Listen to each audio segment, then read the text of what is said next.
baxay communique ama bayaan ay ku qornaayeen inaad isla afgarateen arrimo dhowr ah oo ilaa 16 qodob gaaraya haddii aad si kooban noogu sheegtid sidee ku soo bilaabatay ama ku dhacay shirkaas isaga ah nuxurka iyo muhiimadda uu leeyahay safgaradka idin dhexmar adiga iyo ra'iisul wasaaraha Ethiopia muxuu yahay horta alxamdulillah ilaaha mahad iska leh inta badan marka madaxda adduunka aan hor fariisanayno inta badan waxaan kala hadli jirnay waxa la yiraahdo amni security oo kaliya xaqiiqatan shirkan iyo safarkan oo prime minister Ethiopia Dr. Abiy oo ku yimid Soomaaliya wuxuu ahaa guud ahaantiisa xiriirka labada dal si loo xoojin lahaa isagoo ku dhisan ama ku base garaysan is-ixtiraam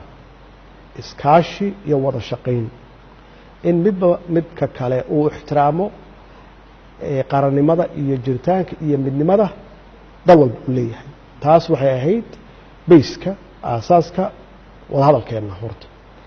tan labaad waxay ahayd dhaqaale awal waxaan ka hadli jirnay amni iyo security aan ka hadli jirnay marka waxaan aaminsanahay inaan soo gaarnay level aan hadda uga hadli karno sidii dhaqaalaha aan u kobcin lahayn sidii dawladaha dariska ah Ethiopia iyo Kenya aan uga hadli lahayn isu socodka dhaqaalaha iyo socodka xorta ah ee bulshada waxaan aaminsanahay inaan taaganahay meel fiican hadiiba annagana laga damci karo annagoo isu haysanaa maaragtay inaan wax badan ka harnay dawladaha dariska iyo caalamka oo dagaalkii sokeeyay iyo burburkii dagaalada nagu socda darteed in rajana laga qabo oo dawladuhu ay aaminsan yihiin Soomaaliya inay soo kabsatay ay cagaheeda ku istaagi rabto ama ku istaagtay oo lala sameyn karo ganacsi xiriir ganacsi lala sameyn karo marka waxaan isleeyahay waxay ahayd horumar prime ministerku safaradiisii marka dib u fiiriso uu ku mareeyay dawladaha dariska ah iyo meelo badanba inta badan wuxuu ka hadlayay mar walba wuxuu ka hadlayay sidii uu kor ugu qaadi lahaa fursadaha ganacsiga iyo horumarinta dhaqaalaha iyo waddan walba kala hadlayay Suudaan wuxuu kala hadlay Djibouti ugu horeeyay wuxuu kala hadlay arrimaha dekedaha iyo ganacsiga Suudaan wuxuu kala hadlay arrimaha dekedaha iyo ganacsiga Kenya sidaas oo kale iyo wadamadii kale uu tay kulligood annaga marka aad iyo aad yaan runtii ugu faraxsanahay in aan soo gaarnay level Ethiopia aan ka wada hadalno maxaan istari karnaa sidee u kala faa'iideysan karnaa Ethiopia maxay haysaa oo annaga u baahannahay annaga maxaan u baahannahay oo Ethiopia ay u baahan tahay xaqiiqatan waxaan ka arkay prime ministerku waji fiican oo u arko Soomaaliya inaan soo gaarnay meel aan iyagana wax tari karno iyaguna ay waxna tari karaan marka taas waxay keentay Soomaaliya waxaan offer garan karno waxa aan iyaga ay nooga baahan yihiin bacdama ay yihiin landlord aysan dekada lahayn waxaan annaga Soomaaliya aan dhaqaalahooda aan ku kordhin karnaa waxa weeye waa dekadahaasna anagu dhaqaalo uma haysano iyaguna dhaqaalo uma haystaan ku dhisan laakiin waxa bilaabanaya markiiba hadii dekadahani ay ku wajahan yihiin inay supply gareeyaan 100 milyan oo Ethiopian oo aan dekada lahayn in dalal iyo shirkado badan iyo shakhsiyaad badan oo ganacsato ah ay maal gashadaan maxaa yeelay meeshaas waxaa jooga consumers badan ayaa jooga annagu markaa cid alla cidii maal gashanaysa dekadaheena afar kaliya ma xitaa waxaan jeclaan lahaa inay ka bataan bacdama aan 3300 oo kilomitir aan leenahay oo ah xeebta ugu dheer Afrika inay noqoto xeebaheena ay noqdaan xeebaha markab kasta oo soo maraya aaga uu istaagi karo uu ka qaadan karo shidaal uu ka qaadan karo raashin uu ku nasan karo bacdama ilaa 60,000 ilaa 70,000 oo maraakiib ay maraan aaga ay maraan marka in annagu aan noqono ilaahina uu nagu abuuray meel strategic ah inaan noqono dal istaraatiijigiisa ka faa'iideysan kara oo uga faa'iideyn kara dariskooda iyaguna waxay hayaan population aad fara badan 100 milyan 100 milyanna waxaa ku xiga South Sudan iyada naftigeeda ilaa Uganda dadkeena waxaa la og yahay inay u tagaan ganacsi iyo baayamushtar u tagaan ilaa Koonfur Africa ilaa West Africa marka haddii aan u soo dhaweynay opportunity iyagoo dalkoodii jooga aan u keenay wax alla wixii ay uga baahnaayeen si ay dhaqaalaheena Soomaaliya dhaqaalaha ganacsadeena ay u kobocdo inaan u keeno fursadaas runtii waa mas'uuliyad haddana saaran shalayna saarnayd oo aan ka gaabinay dadkan soo socda oo na bedeli doonana aan u fudeyn iyo jiilka soo socdaba aan u fudeyn doono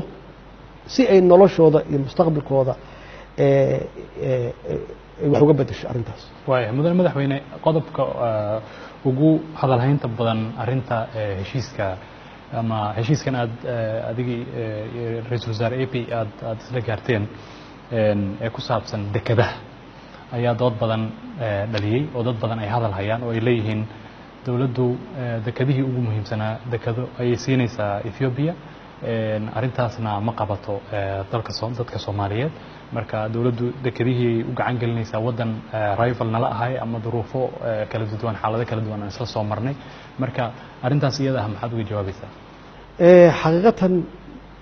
horena u sheegaa meeshaan waxaa jira dhaqan siyaasadeed oo aan la ogolayn in hore loo socdo oo mar walba la isku dayo wixii ummadda loo qaban lahaa ama wax alla wixii horumar ah in cagaha la qabto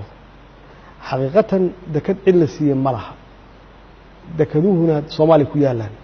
waxay u baahan yihiin dhaqaale lagu horumariyo oo lagu dhiso iyo u baahan yihiin dhaqaalahaas la gelinayana saan sheegay Soomaaliyana ma laha Ethiopiana ma laha waxay ka imaan karaan meel walba waxay ka imaan karaan Asia waxay ka imaan karaan Khaliijka waxay ka imaan karaan Mareykanka waxay ka imaan karaan Afrikada kale waxay ka imaan karaan ganacsatada Soomaaliyeed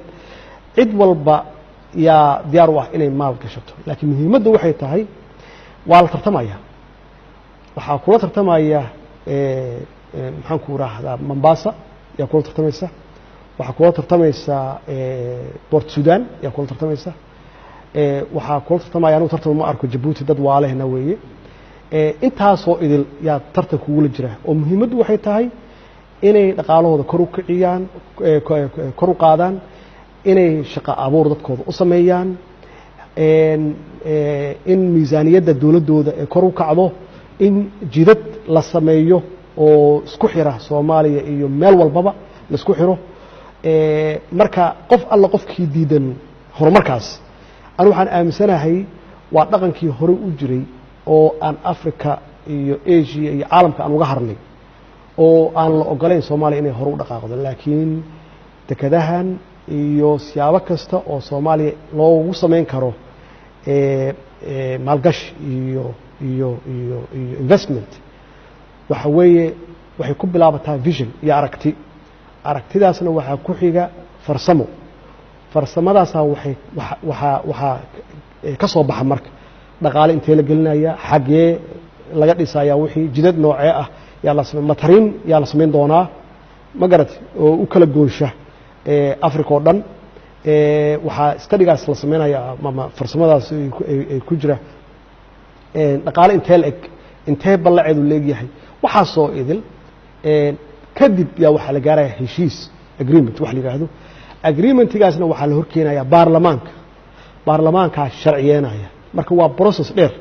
laakiin waxaa la isku dhaafay vision wax la yiraahdo aragti dheer marka aragtidaas dheer yaa lagu kala hormaraa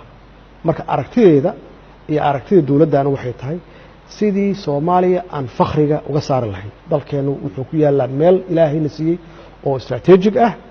dalkeenu wuxuu leeyahay khayraad ayuu leeyahay shidaal ayuu leeyahay wuxuu leeyahay kalluun ayuu leeyahay macdan ayuu leeyahay xooluhu leeyahay beeru leeyahay macnaheedu waxay tahay cid walba oo wax gashan karta waa inay soo marto albaabkaasna wuxuu yahay dawladda federaalka ah weeye kabacdina aan aragno waxa ay hayaan laga munaaqishoodo heshiis la gaaro sharci loo bedelo ma garat markaasi intaas markaas ku soo waxay ku soo dhamaanaysaa annaga waxaan qaadanaynaa wixii danta noogu jirto wixii danta noogu jirto aan qaadanaynaa wadaniyaddu ma aha dagaal iyo qori iyo wax iska celin maaha wadaniyaddu ama patriotismku waxay tahay inaad waxaaga aad haysato aanad kubciso adoo xafidanaya oo ilaashanaya oo danahaaga ilaashanaya inaad ka shaqayso sidii aad u kubcin lahayd aad u korin lahayd si aad ula tartanto caalamka